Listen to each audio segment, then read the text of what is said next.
ये वीडियो मेरे उन सभी मज़दूर भाइयों, माताओं, बहनों के लिए है जो भी कोई भी प्राइवेट नौकरी करते हैं। प्राइवेट नौकरी जैसे आप किसी फैक्ट्री में हेल्परी का काम कर रहे हो, किसी पेट्रोल पंप पे काम कर रहे हो, किसी प्राइवेट स्कूल में काम कर रहे हो, किसी कॉलेज यूनिवर्सिटी में काम कर रहे हो, किसी हॉस्पिटल के अंदर काम कर रहे हो। प्राइवेट नौकरी मतलब प्राइवेट नौकरी ही है, चाहे वो हरियाणा कौशल रोजगार निगम की हो या किसी ठेकेदार के पास हो। प्राइवेट नौकरी का मतलब केवल प्राइवेट नौकरी है। उसमें कोई लेबर का काम भी कर सकता है, उसमें कोई स्वीपर का काम भी कर सकता है, उसमें कोई डेली वेजेस मजदूरी का काम भी कर सकता है। प्राइवेट नौकरी का मतलब बस केवल प्राइवेट नौकरी ही होता है, क्योंकि प्राइवेट नौकरी चाहे कोई अकाउंट्स की कुर्सी पे बैठा हो, चाहे कोई सुपरवाइज़र हो, चाहे कोई नीचे हेल्परी लेबर का काम कर रहा हो, लेकिन है वो एक प्राइवेट नौकरी, वो स्थायी नहीं है। ऐसे व्यक्तियों के लिए सरकार ने बहुत सारी जिसको बोले कल्याणकारी योजनाएं चला रखी हैं, जिनका हमें पता ही नहीं है। ना तो हमें कोई फैक्ट्री वाला बता रहा, ना कोई पेट्रोल पंप वाला बता रहा, ना कोई हॉस्पिटल वाला बता रहा, ना कोई ठेकेदार बता रहा। क्यों? क्योंकि उनको अपने काम से ही फुर्सत नहीं है। वो हमारे बारे में क्या बताएंगे? उनको तो हमें तो एक काम मिल गया भाई, सुबह 8 बजे आना है और रात को 8 बजे, 6 बजे, 7 बजे, 9 बजे, 10 बजे जाना है, ओवर टाइम भी लगाना है। उस बीच हमें यही नहीं पता चल पाता कि सरकार ने हमारे लिए कौन सी कल्याणकारी योजनाएं चला रखी हैं, बिल्कुल भी नहीं पता। अब आप मुझे देखो, मैं लगभग 7 साल से एक जन सेवा केंद्र चलाता हूँ और मेरे पास लेबर तबके के इतने व्यक्ति आते हैं, इतने माताएं बहनें आती हैं जिनको 7-7, 8-8, 9-9, 10-10, 12-12, 14-14 साल हो गए, 15-15 साल हो गए। कुछ व्यक्ति तो मेरे पास ऐसे भी आए हैं जो कि रिटायर हो गए, 60 साल उम्र हो गई। उनको यही नहीं पता भाई तूने इतने दिन तक वहाँ पर काम किया है और तुझे मिला क्या है? केवल वो तनख्वाह जो एक मालिक ने, जो एक फैक्ट्री ने आपको दी है, या फिर वो मजदूरी जो एक ठेकेदार ने दी है, और जब उसका मन आया उसने आपको हटा दिया। आपका व्यवहार था, क्या था, कैसे थे, कैसे काम कर रहे थे, आप वहाँ पर काम कर रहे थे रेगुलर, लेकिन कभी भी आपको उसने किसी भी बेनिफिट के लिए बताया नहीं है। उसको पता है लेकिन वो नहीं बताया।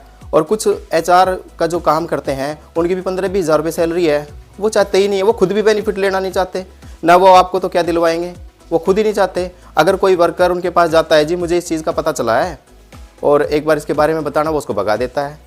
अगर फिर भी वो ज़बरदस्ती करता है तो उसको निकाल देता है, और जबकि मालिक को इसके बारे में पता ही नहीं है।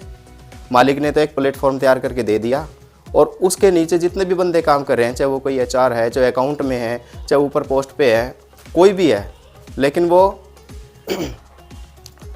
वो चाहता ही नहीं है कि उसको बेनिफिट मिले या किसी को बेनिफिट मिले। आप मतलब मेरे साथ जुड़ो, मैं ये चाहता हूँ इस 7 साल में, 8 साल में मैंने जो देखा है, जितने भी मजदूर तबके के व्यक्ति हैं, कितने भी है, वो चाहे वो अपने आप को ये मानता हूँ मैं तो उस फैक्ट्री में भाई फलानी पोस्ट पे लगा हुआ हूँ, लेकिन 25 हज़ार, 28 हज़ार, 30 हज़ार बस मैक्सिमम यही तो सैलरी है। उसमें फ़र्क क्या है? कोई फ़र्क नहीं है। नीचे जो कोई हेल्परी कर रहा है व्यक्ति और मैं अगर कुर्सी पे बैठ के काम कर रहा हूँ, मेरे में उसमें कोई फ़र्क नहीं है। फ़र्क है केवल एजुकेशन का और मेरी योग्यता का, इतना फ़र्क है। लेकिन नौकरी मैं भी कर रहा हूँ भाई, नौकरी वो भी कर रहा है। मैं ये चाहता हूँ कि आप लोग मेरी इस वीडियो के माध्यम से संगठित हो जाओ। संगठित होकर के मैं आपको वो रास्ता दिखाऊंगा जिसमें आपको बेनिफिट मिलेगा। और ये बात नहीं है कि आपको बेनिफिट मिलेगा। मैं आपको मतलब जो वर्कर, जो मजदूर, जो लेबर मेरे पास आई हैं, जो माताएं बहनें मेरे पास आई हैं, सरकार की जिन जिन योजनाओं का मैंने उनको लाभ दिया है, मैं उनसे भी आपको रूबरू कराऊंगा। और 3 साल से लगातार मैं ये काम कर रहा हूँ। मैं फैक्ट्री में जा कर के एचआर से बात करके जिन लोगों को मैं जानता हूँ, उनको सबको मैंने बेनिफिट दिलवाया है। इसमें आप लोग ये सोचोगे कि भाई वो बेनिफिट कौन से है, कौन सी योजनाएं हैं। देखो भाई, एक साथ तो इतनी योजनाएं मैं बता नहीं सकता, लेकिन मैं वन बाय वन कोशिश करूंगा डेली आपको एक योजना के बारे में बताऊं। मैं आपको फुल सपोर्ट भी करूंगा, आपको अपना कॉन्टैक्ट नंबर भी दूंगा और आपको मैं अपनी पूरी की पूरी डिटेल भी बताऊँगा और कैसे उन योजनाओं का लाभ मिलेगा, किसके माध्यम से मिलेगा, कैसी वो कल्याणकारी योजनाएँ हैं, कौन सी वो योजनाएँ हैं। इनमें से कुछ लोगों को तो पता भी है जो शायद ये वीडियो देखेंगे, और जो लोग मुझे पर्सनली जानते हैं वो तो यही बात बोलेंगे कि सर ये तो पता है हमें।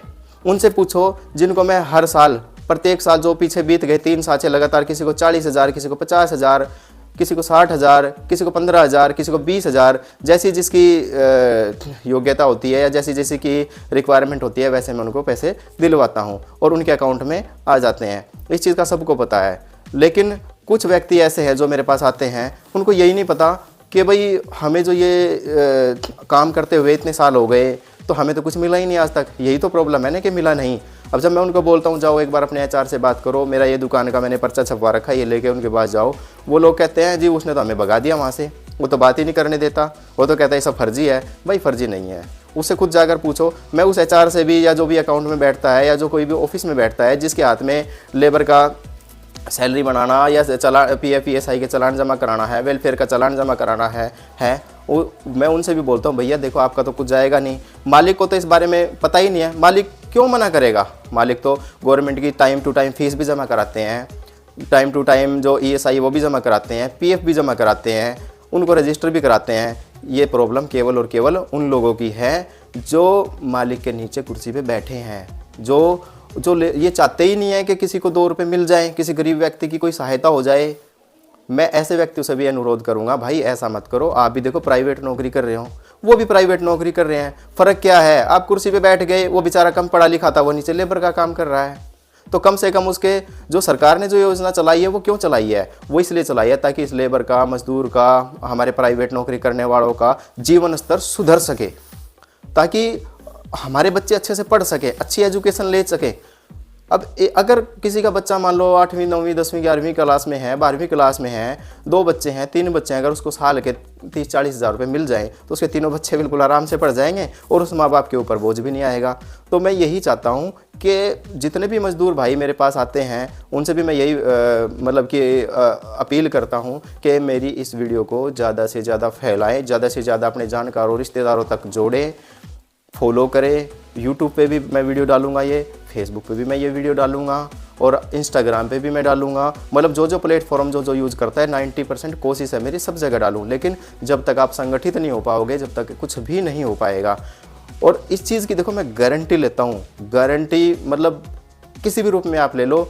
अगर किसी व्यक्ति को 2 साल से ज़्यादा काम करते होगे, आप मुझे कमेंट में लिखो, मैं आपको अपना व्हाट्सअप नंबर भी दूंगा, जो डिटेल मैं मांगूंगा वो मुझे प्रोवाइड कराओ। और अगर आपको पैसे ना मिले तो मुझे बोलना, ये चीज़ की गारंटी है। सरकार नहीं चाहती, सरकार तो ये चाहती है कि हर व्यक्ति, जितने भी व्यक्ति जो भी मजदूर लेबर का काम करते हैं, हर साल कोई ना कोई अच्छी योजना चलाई जाए ताकि उनका जीवन स्तर सुधर सके, वो भी कुछ आगे बढ़ सके समाज में। वो ये ऐसा ना हो कि भाई वो खुद तो हेल्पर ही कर ही रहे हैं, उनके बच्चे भी हेल्पर ही करें।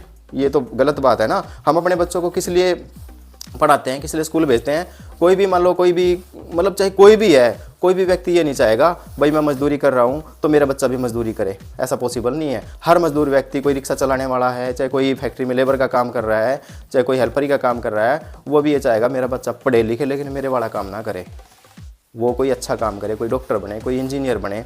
लेकिन बनेगा कब? वो जब बनेगा जब उसको सरकार की तरफ से मदद मिले। क्योंकि आजकल महंगाई का टाइम बहुत है। इस महंगाई में आप खुद देखो, खर्चे चलाने मुश्किल है लोगों को। क्या करें भाई? 10-12 हज़ार रुपये कमाते हैं। क्योंकि मेरे पास जो जन सेवा केंद्र के ऊपर व्यक्ति आते हैं उनकी इतनी आमदनी नहीं है। 12 हज़ार, 13 हज़ार और 14 हज़ार, मैक्सिमम 15 हज़ार रुपये। और लेडीज़ की तो बेचारी ऐसी है, वो घर पे भी काम करती है, सुबह 8-10 घंटे फैक्ट्री में काम करती है, फिर घर पे काम करती है। हासिल क्या होता है? कुछ भी नहीं। वही 8 हज़ार 9 हज़ार रुपये तनख्वाह, 10 हज़ार बस, इससे ज़्यादा है ही नहीं। चाहे कोई बोलने के लिए कुछ भी बोल दे। उस 10-12 हज़ार में भी गवर्नमेंट ने इतनी अच्छी अच्छी स्कीमें दे रखी है भाई। उसको साइकिल भी मिले आने जाने के लिए, उसको कपड़े सिलने के लिए लेडीज़ को सिलाई मशीन भी मिले, उसके बच्चों को पढ़ाई के लिए भी पैसे मिले, उसके बच्चों की शादी के लिए भी पैसे मिले, उसके इलाज के लिए भी पैसे मिले। अगर उसको कोई दिक्कत हो जाती है, वो घर पे रहती है, तो उसको सरकार की तरफ से भी पैसे मिले। मतलब इतनी योजनाएं हैं, मतलब मैं आपको बता नहीं सकता कि आप खुद सोच के हैरान हो जाओगे। मैं सिर्फ ये चाहता हूँ ताकि आप लोगों का खुद का जीवन स्तर सुधर सके। और मैं इस संगठन को एक मजबूत बनाना चाहता हूँ। इस समाज के अंदर जो मैं आजकल देखता हूँ सोशल मीडिया के ऊपर बहुत ताकत है। कितने, जैसे कि हर चिक्कारा भाई है, इधर देवेंद्र कादियान है गनौर सोनीपत में, या भाई एक परवीन उड़ान करके है, वो पढ़ाता है, वो सर बहुत अच्छा है, वो भी मतलब मुझे बहुत अच्छा लगता है। उन्होंने सोशल मीडिया के माध्यम से इतना बड़ा मतलब एक संगठन तय कर दिया है कि कोई किसी भी गरीब की सहायता कर देते हैं तुरंत 1 सेकंड में। इधर जैसे एक कर्मू धर्मू की आप लोग वीडियो भी देखते होंगे, वो भी मतलब कि कहीं पर भी कोई बीमार है, ज़रूरतमंद है, उसके घर जाते हैं और आम जनता से अपील करते हैं, तुरंत उनकी मदद हो जाती है। तो मैं भी ये चाहता हूँ मेरे मजदूर भाइयों या माताओं बहनों सभी, मतलब आप लोग भी एक संगठित हो जाओ। संगठित होने के बाद फिर हम भी एक अपना मजदूरों के लिए, हेल्परों के लिए, प्राइवेट नौकरी करने वालों के लिए हम ऐसा ही करेंगे। कई बार फैक्ट्री के अंदर हादसा हो जाता है, हाथ कट जाता है, कंपनी या उसको निकाल देती है, इलाज मरहम पट्टी कराया चले गए। हालांकि सभी लोग ऐसे नहीं है, उसकी भरपूर सहायता भी करते हैं, लेकिन ऑलमोस्ट नहीं करते, कोई किसी ठेकेदारी के अंडर में है वो नहीं कर पाएगा।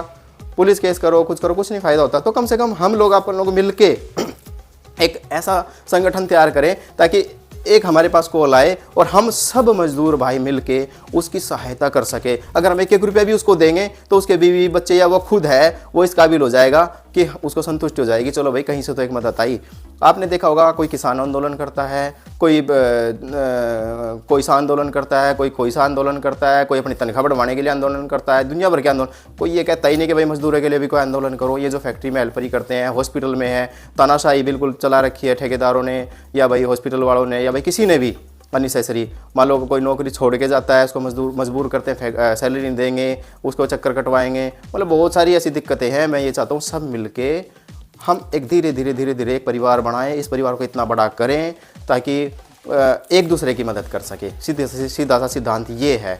ऐसे ऐसे लोग मैंने देखे हैं जिसके पास मतलब कि कुछ भी नहीं है, बेचारे सुबह जाते हैं, शाम को आते हैं, घर से फ़ोन आ रहा है, घर में बीवी बीमार है, माँ बीमार है, बच्चे बीमार है, उधर से सैलरी नहीं मिल रही। तो भाई मोबाइल तो रखते हो ना, हर एक इंसान मोबाइल रखता है अपने हाथ में।